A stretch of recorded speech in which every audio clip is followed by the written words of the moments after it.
On this episode, we're going to talk about the top 5 money mistakes that realtors make and how you can avoid them. Okay, this is super important because the failure rate for realtors is insane. Like 80% of real estate agents end up quitting within the first 12 months.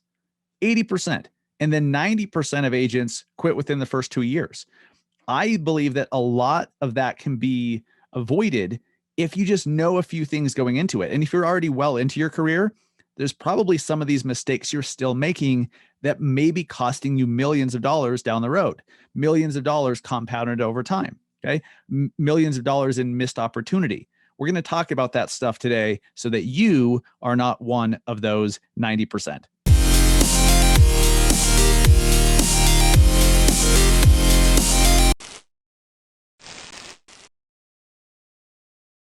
What is up, everybody? Welcome to episode 177 of the Massive Agent Podcast. I am your host, Dustin Brohm. I'm a realtor in Salt Lake City, Utah, and the co-founder of the Industry Syndicate Podcast Network. This podcast is a proud founding member of the Industry Syndicate Podcast Network. Go check out our other shows, our other amazing shows for realtors, for mortgage loan officers, for real estate marketing over at industrysyndicate.com. And there's new shows being added every single month, and a new podcast player app coming sometime this year, which is going to be super cool.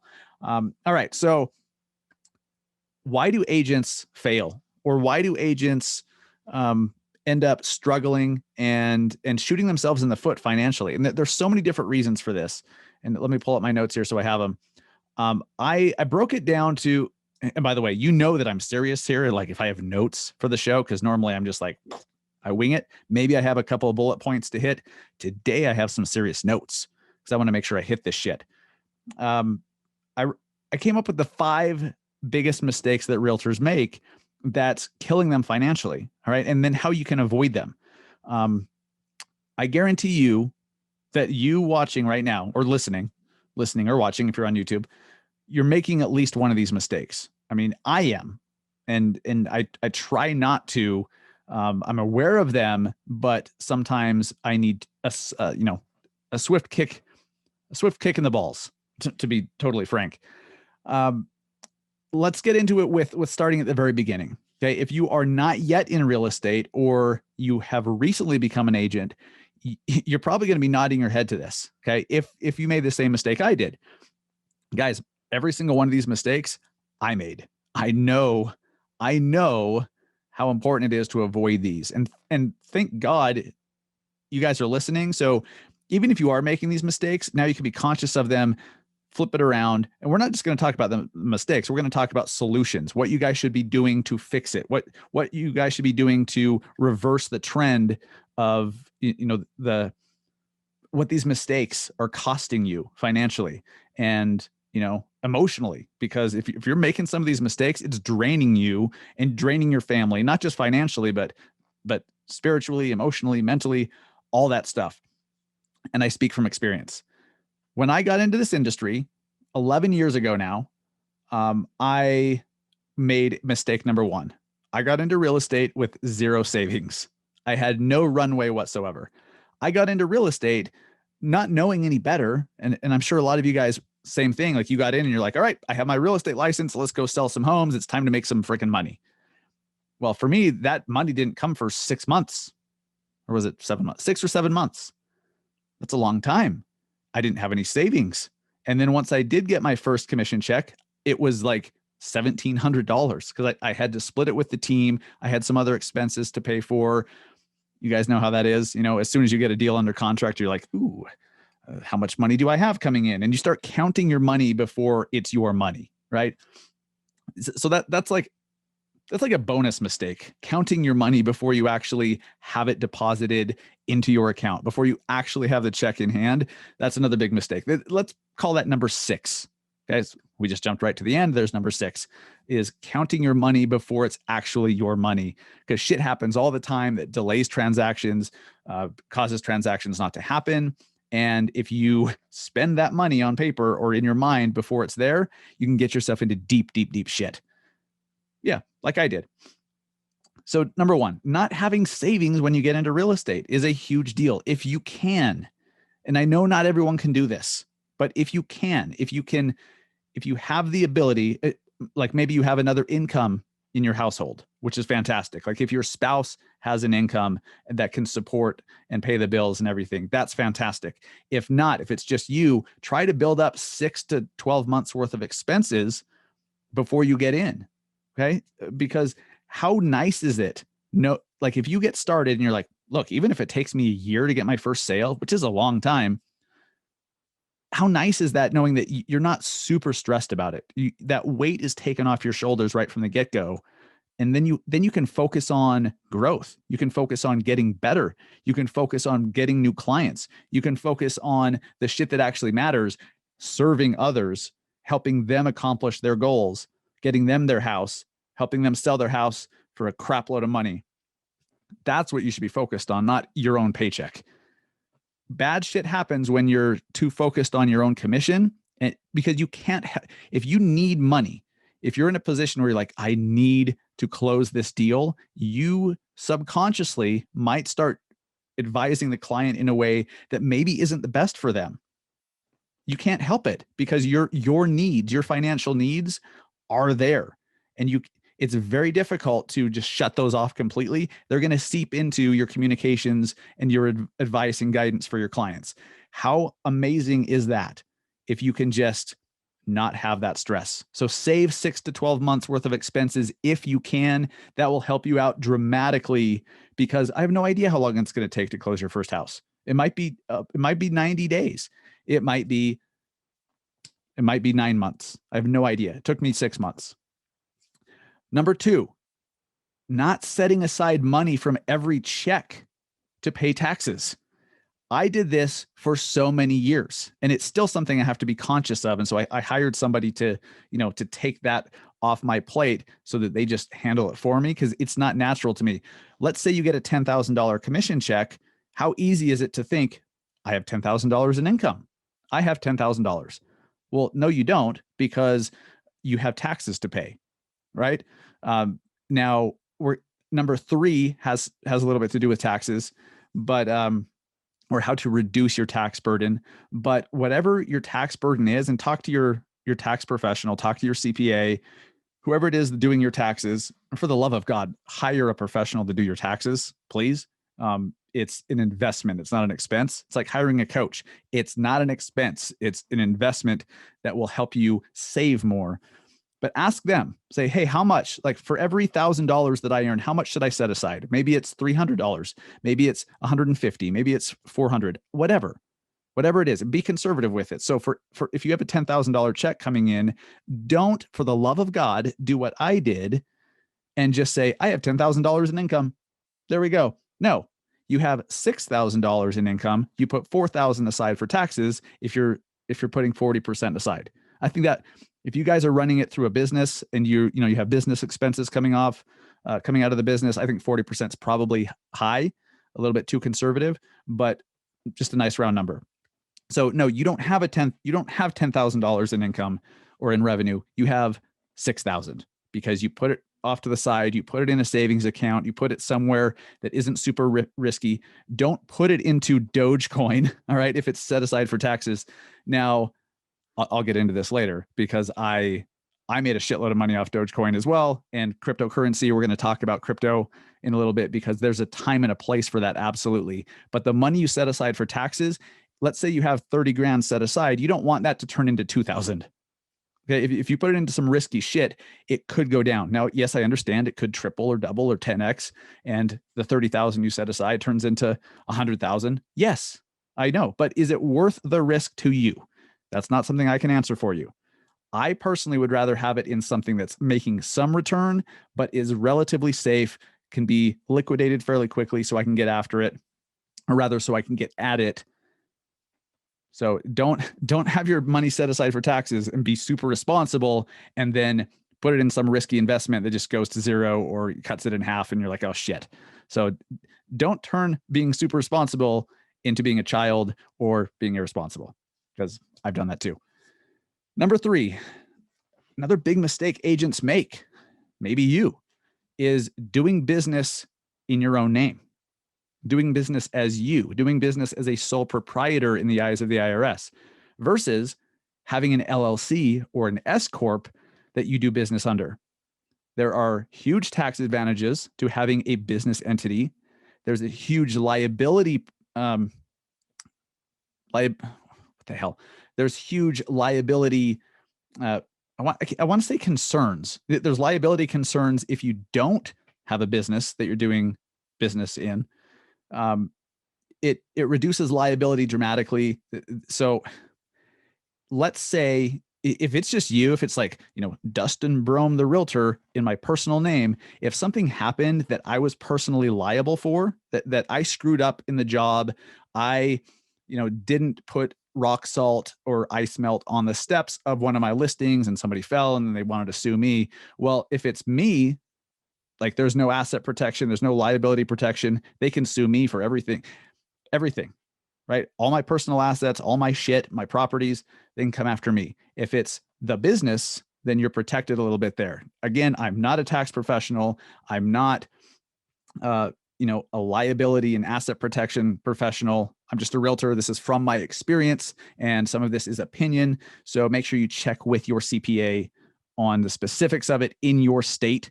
But I highly recommend that you guys, if you're not yet, create an LLC or an S Corp. That's why you need to talk to your CPA and find out which one's best for you, so that then you can do business as, Dustin the Realtor under your company, like Dustin the Realtor LLC or, Patriot Realty LLC or whatever the hell, right? The tax advantages there are huge because then you can create a separate business bank account.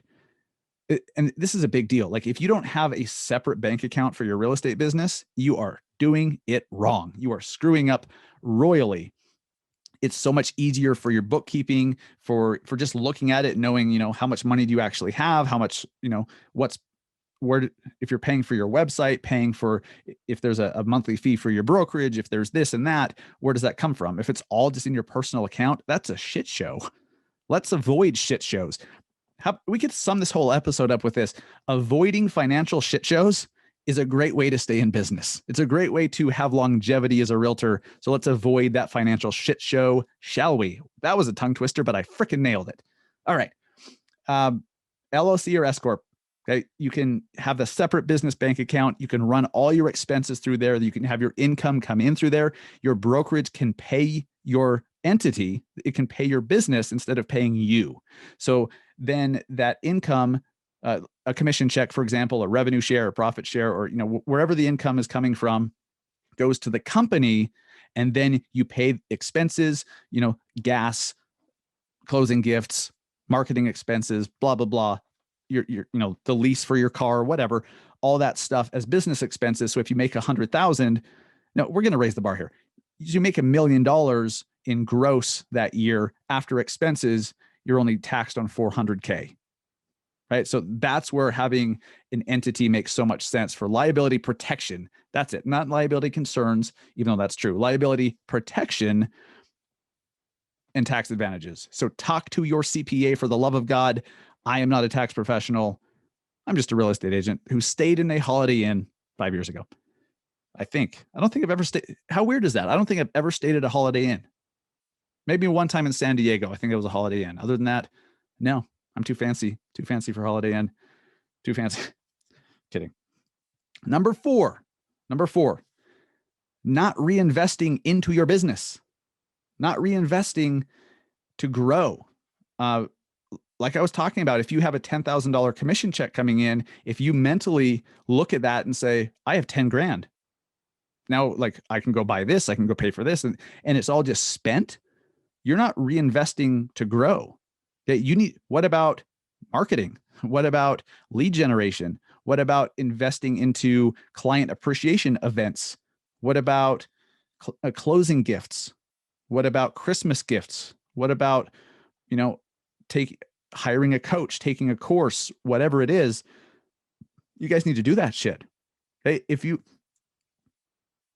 It's something that it took me so long to do because I was struggling and I wasn't even having enough coming in to have extra. In my eyes, I was looking at it as I needed extra because I was looking at it wrong. I needed some extra before I could actually go launch a website, hire someone to do some videos, do some Facebook ads, hire a coach, all that stuff. And so I didn't. And guess what? I struggled dramatically for a long time, like barely making ends meet, if they even met. Sometimes the ends did not meet. They just didn't. And that caused some serious shit within my family, with my wife and I. It was not fun for quite a few years there. But being on the other side, I learned a hell of a lot. That's why I'm able to, on the other side of that, I can talk to you guys about this. I know what it feels like to go to the grocery store to get $40 worth of groceries, and you cringe when they run your card because you're like, please don't decline. Please, for the love of God, don't decline. I know that feeling. It's avoidable. It's avoidable. You guys don't have to be living like that. So you have to reinvest into your business. And as I'm going to go over some specific things you should be reinvesting into. So not just marketing, but you've got to invest in yourself. You have to reinvest into your mind. Investing in yourself is one of the best investments you could ever make. There's a bunch of quotes that I've heard from people much smarter than me that I can't remember exactly, but basically what those quotes from very smart people are saying is that the best investment you can make is in yourself. So do you have a coach? Have you taken a course? Have you invested in learning? Have you invested in speeding up the process of doing whatever? Like if you're like, I'm going to start a YouTube channel, I'm going to launch YouTube and do it, but you're like, I don't have $400 or I don't have $2,000, whatever it is, to hire this coach or to take this course. I'm just going to do it all myself. It's going to take you a lot longer. You're going to make a lot more mistakes. And that's going to cost you a lot of money, not just in money making mistakes and trial and error, but the opportunity cost. If you're not factoring in the opportunity cost, that's a problem. If you're not factoring in how many deals you could have closed if you had just shortened down the learning curve and rather than taking 6 months to learn something, you learned it in 90 days and were able to start selling homes quicker. That's an expense. That opportunity cost is an expense. I hope you start looking at it that way. When I first started learning how to do Facebook ads, I did it all myself. And it took me a while, 6-9 months, something like that. I spent well over 10 grand in trial and error. I got pretty damn good at it. But now that I look back, I'm like, I was telling myself that if only I had an extra $500 or $1,000 or $3,000 to hire a coach or take a course or go to a training, I could have taken that 9 months and cut it down dramatically and just started doing what they told me to do right from the get and started selling a crap load of homes. So it was a very expensive decision to save money in the short term. I'm like, oh, I can't afford to take that course. I can't afford to go to that conference or training. I can't afford to hire that coach. When I look back, I think, wow, that was an expensive mistake. Even though I couldn't think of how I could come up with the money to pay for it, I should have been more resourceful. I should have been better at allocating where my money went. I should have been better at prioritizing my money, because in hindsight, I couldn't afford not to do those things. And so, yeah, I learned it, but it took me so much longer. And I don't know how many hundreds of thousands of dollars in commission I lost by going it alone and trying to do it myself.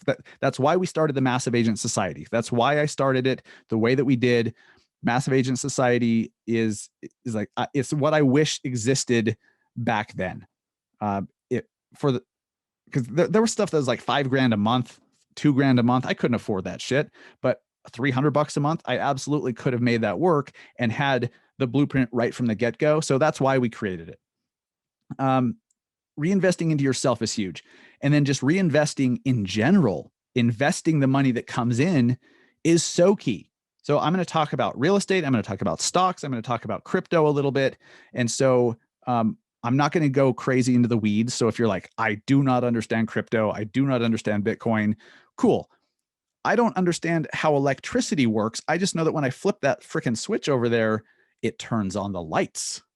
So that's kind of where you need to have that 30,000 foot view of these investments and just know that they're a real thing. And whether you understand them or not, whether you're willing to wrap your head around them or not, they're still very real. And there's still opportunities that people are making a lot of money in. Just because you don't understand them doesn't mean that it's not, an opportunity cost attached to it. Real estate, guys, as realtors, we're in the best possible position to find homes to flip, homes to rent, to buy and rent as rentals, homes to wholesale to another investor.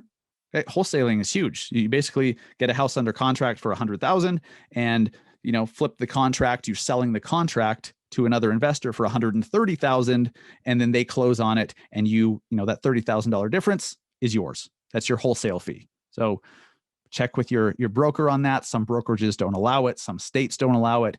Most states do. There's just a right and a wrong way to do wholesaling. But we're out there looking at properties all the time. Like, we're out there talking with buyers and sellers. And if we're just coming at buyers and sellers with one option, and that one option is, I'm here to list your house. That's all I can do for you. You're screwing up.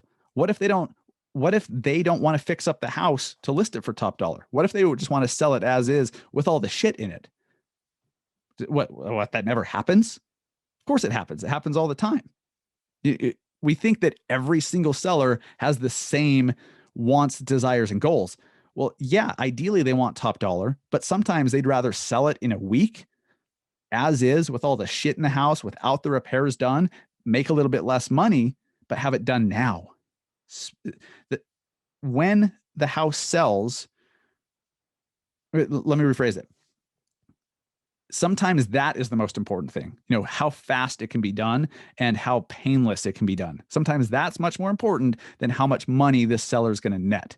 So giving them different options is great. If you work with investors, if you have investor partners, well, something I started doing early in my career is I'd show up to listing presentations and I'd tell them, hey, we'll list it. You need to do a few things. We'll list it. Here's how much we can get for it. Here's how much you'll net. Or another option is I have an investor that'll make you an offer today. In fact, I'd come with an offer sometimes and I'd say, here's an offer in hand for the home as is. You'd net a little bit less, but this is a done deal. And every once in a while, they'd be like, you know what? That sounds so nice. I'm willing to make a little bit less to just have it done now. How incredible is that? So if you have investor partners, awesome. Talk to them about how they can play a part in your offering to sellers.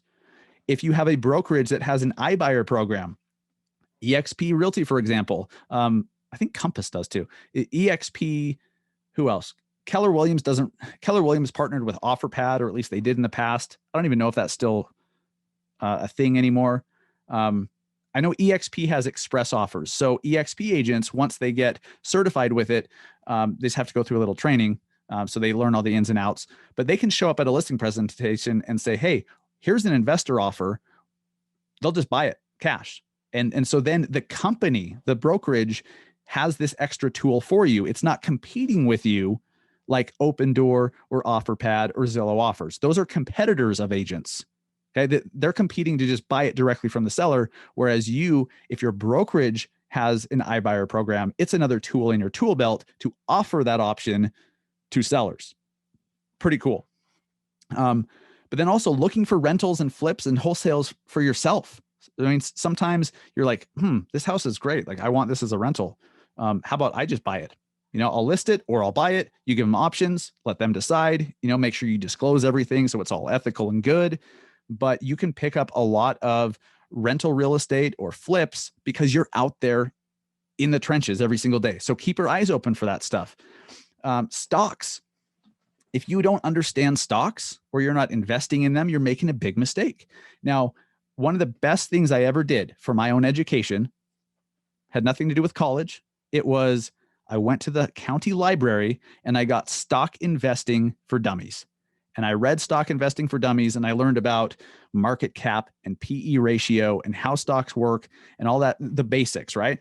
And that has served me so much over the course of my life, just understanding stocks. Now, this was before YouTube. This was before the social networks. This was before YouTube. There's probably a bunch of stuff on YouTube that will teach you better and faster than reading Stock Investing for Dummies. But that's what I did back in the early 2000s. And it changed my life because now I understand this stuff. I know not everyone does, and that's totally fine.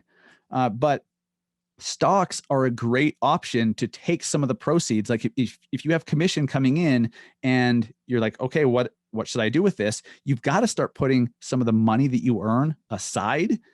And let me rephrase that. Don't put it aside to just sit there and lose money because of inflation. I mean, put it to work for you. Take it aside, put it to work in the stock market. Okay. Now, if you're playing individual stocks, that's riskier because individual stocks go up and down, some of them quite dramatically, some not dramatically. If you don't know what you're doing, if you don't have time to research companies, if you just don't want to deal with the ups and downs and the volatility, just go with like an index fund or something. So you can invest in the Dow or invest in the S&P 500. Just boom, here you go. So whatever the stock market as a whole does, that's what your investment does. And over time, if you really zoom out, the stock market has done very well. Very, very well. This is why you hear a lot of people say that saving money is for dummies. Saving money is for people who saving money is not the best use of your money, usually. Okay. When you can put your money to work for you and turn $1,000 into 10,000 over time, or turn 100,000 into 1.5 million over time. If you just saved 100 grand and it's just sitting there, guys, have you heard of inflation? Savings accounts aren't paying shit. So if you have money saved that's not working for you, you are literally losing money. If you have 100 grand sitting in a savings account or in cash or whatever, that is losing money every day. Did you see the inflation numbers that just came out? It was like, what, 4% inflation for the last month? Or was it the quarter? I forget. But inflation is the highest that it's been since the late 2000s. Inflation kills your dollar. So the cost of goods going up, inflation, if you have money just sitting there, it's losing value because everything else is going up. If you put your money to work for you in real estate, in stocks, in cryptocurrency, in some hard asset, precious metals, collectibles, art, any of that stuff that goes up in value, you can actually profit and benefit from inflation. If you guys own a home, you know what I'm talking about.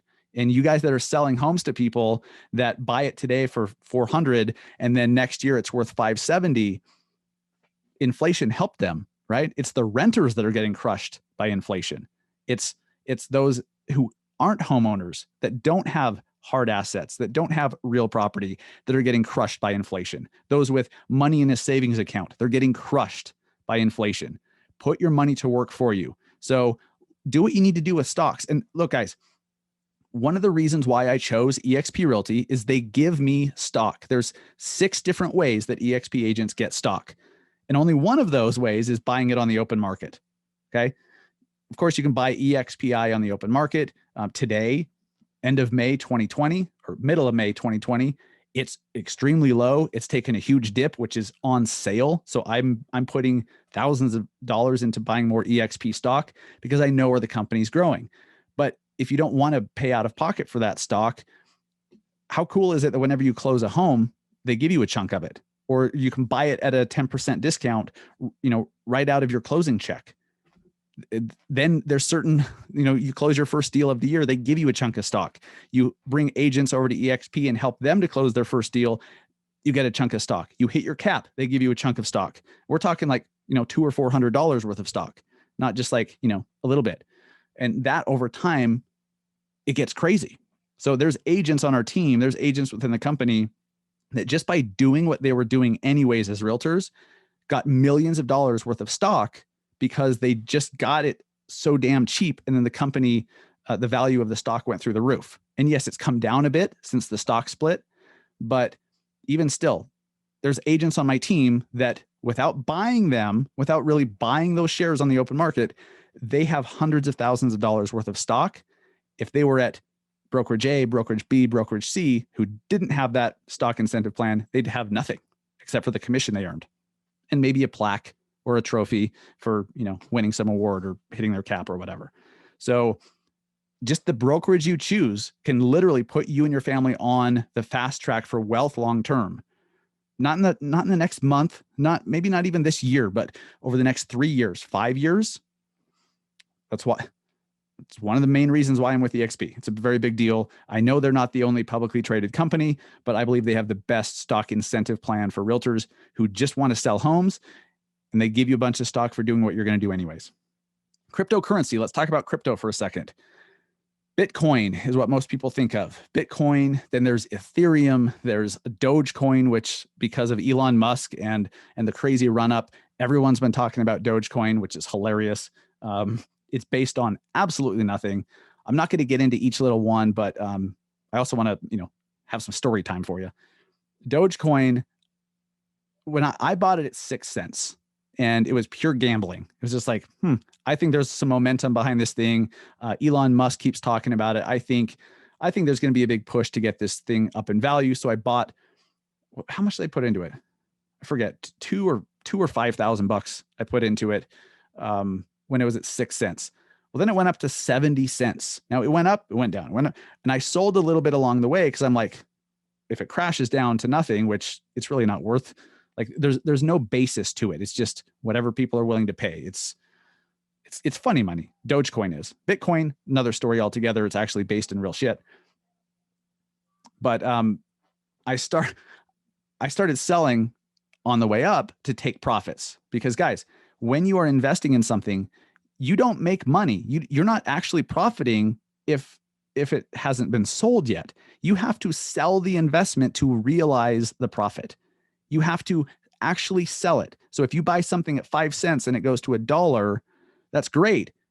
But if you don't sell it, you haven't really profited.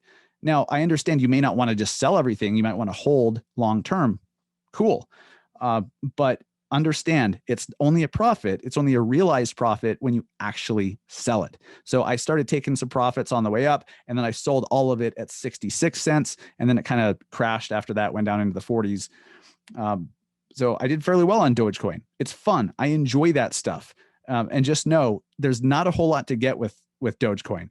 Bitcoin's another story. Bitcoin is kind of like the gold standard of cryptocurrency. There's Ethereum, which is more like an operating system, if you will, that companies and platforms can be built on top of. And Ethereum currency is just the currency that helps to fund it and is used to make all that happen and to facilitate all the shit. I'm not going to get into it much more than that, but crypto, I've bought some really obscure cryptocurrencies lately, like FEG, Pig, PIG, G Doge, what the hell else? Shiba Inu, a few others. And it's gambling. Like it's straight up gambling. I think there's going to be a big movement behind these things to run them up in value, but it's gambling. I enjoy that. It's kind of fun for me, but it's also money that I can afford to lose. So if you're going to get into cryptocurrency, unless it's Bitcoin or Ethereum, like those I would put money in. Again, talk to your CPA. I'm not a financial advisor, blah, blah, blah, insert disclaimer here.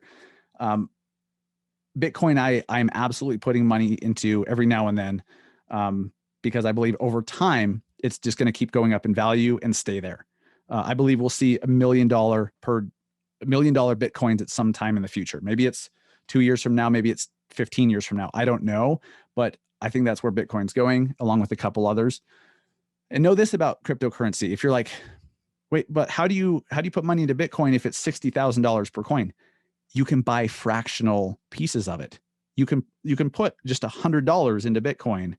You just get like 0.004 Bitcoin or whatever that comes out to, right?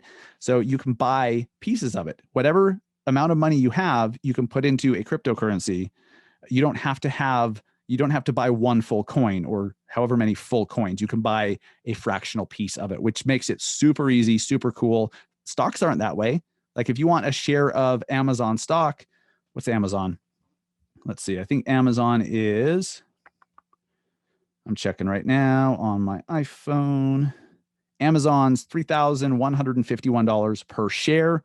So you can't buy a quarter of an Amazon share. Like you've got to buy the whole share. So if you don't have $3,100, you can't buy that share. With cryptocurrency, if you only have $100 or $500 and you want to get into Bitcoin, you can. I highly recommend using Coinbase or crypto.com. They're very, very easy to use. They can have high fees, but it's super user friendly. So if you're just beginning with cryptocurrency and want to just start following them and see how it works and put a few $100 to work for you, I highly recommend Coinbase and crypto.com. Click into the show notes and I'll have links for you guys. They're referral links that will give you free crypto if you use it. If you're brand new to Coinbase or brand new to crypto.com, both mobile apps, by the way, you don't need to do this on your computer. It could all be on your phone. That's the easiest way to do it. But by using those links, they will actually give you free crypto. Maybe it's $20 worth or so. It depends on which one you use, but they'll give you free crypto as a new user just to go through that link. So check that out in the show notes on the podcast player, in the description on YouTube, and check that out. I use both, and I use a few other exchanges for cryptocurrency because I dabble in the more obscure. I'm looking for the 10,000x gains on some things, which is insane, but it happens. So I'm willing to take a small chunk of my investment money and play with it and gamble with it a little bit. It's fun to me. I enjoy the shit out of it. But I do think if you're just getting started, just get into Bitcoin, just get into Ethereum, put some money to work for you, and make sure that that you are reinvesting into your business. Okay, reinvest. Take the money that you're earning from selling homes, put some aside, and put it to work for you. It's a huge mistake. Agents are not doing it, and it just sucks. It just sucks. I totally got off my five tips, and I think I combined 4 and 5. I was going to call an audible, but then I didn't write it down, and I totally forgot what number 5 was going to be. So number 5 on my list here is not reinvesting into yourself. Is a huge mistake. Take the course, go to that conference. Every time I go to a conference or a training, on its face, it's like, yeah, maybe it costs $1,500 to get there with the hotel, the ticket to the event, the flight, all, food, Ubers, all the stuff. Maybe it costs $1,500 or $3,000. Way too many of you guys are thinking that's an expense that I just can't do. I can't do that. But literally every time I've gone to a conference, sometimes I'll get some actual information, or I'll get re-energized or refocused, and I'll learn some tactical stuff. But a lot of times it's who you meet out in the hall, who you meet at dinner or by the bar or in line for coffee, before the event. And you run into somebody that's selling 700 homes a year, and you become friends with them, and they start saying, hey, well, if you want to grow a team, you should hire this person, and here's how you should compensate them. And here's what you should do for the culture of your group. And here's some considerations for taxes. And they start laying out all this stuff. And you're like, oh my God, I just learned that while in line for coffee, just because I went to this conference. It has nothing to do with the conference, but that just paid for my whole trip. That's what happens at trainings and conferences. So make sure you guys are going to events. If your company, if your brokerage has them, go to them. Okay, I'm going to every single one I possibly can. I was just in Cabo for an EXP thing 2 weeks ago, and I'm going to Scottsdale tomorrow morning for another one. And then I'm going to be in Scottsdale, by the way, 3 different times over the next 30 days. Coming from, 55, 60 degrees Salt Lake, it's going to be twice as hot there. Fantastic. 100 degrees. Love it. I don't know how you guys in Arizona do that, but I'm going to be in Scottsdale this weekend, 26th, 27th. And then second week of June, I'll be there as well for a mindset coaching experience that I wrote a very large check to be part of. But that's something that I'm reinvesting into myself. What I've learned, guys, how do I put this? When you start to reinvest into yourself, it may feel like it's just an expense, and it's like, oh, that's money that now I don't have. But when you invest into building an abundant mindset and getting rid of a scarcity mindset, and you start to think in different ways, you start to think bigger, you start to attract business to you, you start to attract money to you, you start to find opportunities that weren't there before, or rather you see them where you didn't see them before. They were there, you just weren't the right person with the right mindset for them. And that stuff, that makes you so much more money. That changes your life so much more than just, oh, I got one new listing because I did Facebook ads. I got 100 leads. One of them closed and I got, turned that into 10 grand in commission. Like, that's great. But the real crazy returns come from investing in yourself. So I'm doing a mindset training experience in Scottsdale in about a month. It's going to be really intense. And I'm really excited to share with you guys how it works and some of the stuff I've learned. One thing that I will share with you from the mindset program that I've already been doing, what you think about matters a great deal. If you are pinching pennies, if you're worried about, I'm going to buy this thing for $5, but the one I really want is $10, and you're telling yourself that there's not enough money, that you can't make more, that, it's scarce. It's something that you need to protect, but you really want the $10 thing, but you're like, no, I'm going to do the $5 thing because, it's less money. You're training your mind to think that money is scarce. You're training your mind to think that it's scarce. And then scarcity mindset does not bring abundance. You have to have an abundant mindset that, hey, I'm going to get that thing I want. It's $10, it's $5 more, or it's $100 instead of 50, but I want it.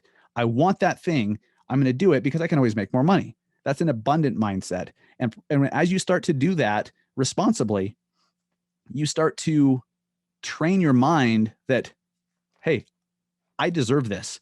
I deserve that more expensive thing that I want. And guess what? I'm going to make up for it. I'm just going to make another sale. I'm just going to get another client. I'm just going to do X, Y, or Z.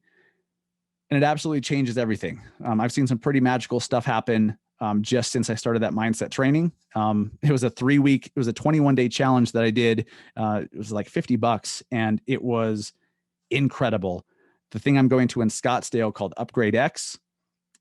It's considerably more than $50, like a lot, but it's a giant check that I'm writing because I know, first off, I'm going to get what I need out of it and then some. But when you write a big check, when you commit to a $3,000 online course or hiring a coach for $1,500 a month or whatever, or going to an event that costs you $2,000, you take it seriously. You take it very, very seriously when you write a big check for it. If it's free, it's very hard to get value from free. It's very hard to get value because you're not taking it as seriously as if it cost you $30,000. If that course cost you $30,000, you better believe you're gonna give it all you've got. You're gonna give it all the energy and attention you've got. So make sure that when you are reinvesting into yourself, that you look at, are you just going for cheap, or are you going for what you really need or want? I talked about this before. John Madsen, my fitness coach, we had him on the podcast a few months ago, and it cost $7,000 for his training. Well, most fitness coaches and nutrition coaches are like, a couple $100 a month. So when I was like, wait a minute, like, it's $7,000. Are you freaking kidding me? And then I'm like, wait a minute. I want that. I want to learn how to live the lifestyle. I want to learn how to keep a six-pack for the rest of my life. I want to learn how to still eat ice cream and pizza and enjoy myself, but yet be ripped as shit and feel amazing with natural energy. I want to learn how to do that. And so if that costs me $7,000, so be it. And guys, it's been one of the best investments I've ever made, because and literally, like, I was investing in myself, and my wife and I both did it. We are completely different people. We were healthier. We're in the best shape of our lives, and we enjoy, like, we know how to go to brunch and have a bunch of sausage and bacon and not have it derail us forever. Okay. Like, we've learned how our body works, and all those little like $200 or $300 a month coaches, they just weren't doing that. If you can just YouTube the information for free rather than writing a big check to have a real pro hold your hand through it, why haven't you? Right? Yes, you can YouTube it. The information is out there, but you're paying for implementation. The information's free. The information can be found. You're paying for someone to help you implement it. And that is where it's worth the investment. So I know I'm kind of ranting a little bit here and sharing some of my experience, but it's just something that I've learned, that a lot of times, guys, it's not the information. It's not It's not the things, it's implementing it and accountability, right? So please, agents, reinvest into yourselves, reinvest in your business, put money aside for taxes, do business in an entity, not in your name. Make sure you talk to a CPA about whether an LLC or an S Corp or something else is the best for you. If you're going to get into real estate or you're brand new, put aside 6 to 12 months of expenses. That's going to help you out so much. Put aside 6 to 12 months of expenses so it takes all the pressure off, because we don't know how long it's going to take you to close your first deal. And then set aside money from each check for taxes. Make sure you do that so that all of a sudden at the end of the year, they're not like, hey, we need 20 grand. And you're like, oh shit, I don't have that. Then that's a problem. A lot of agents do that. Guys, I hope that this was helpful. I got a lot of great feedback after last week's episode with Neil Mathweg about how you can have a different, how you can structure your real estate business in a different way to live the lifestyle you want. This money conversation, I believe, is an extension of that.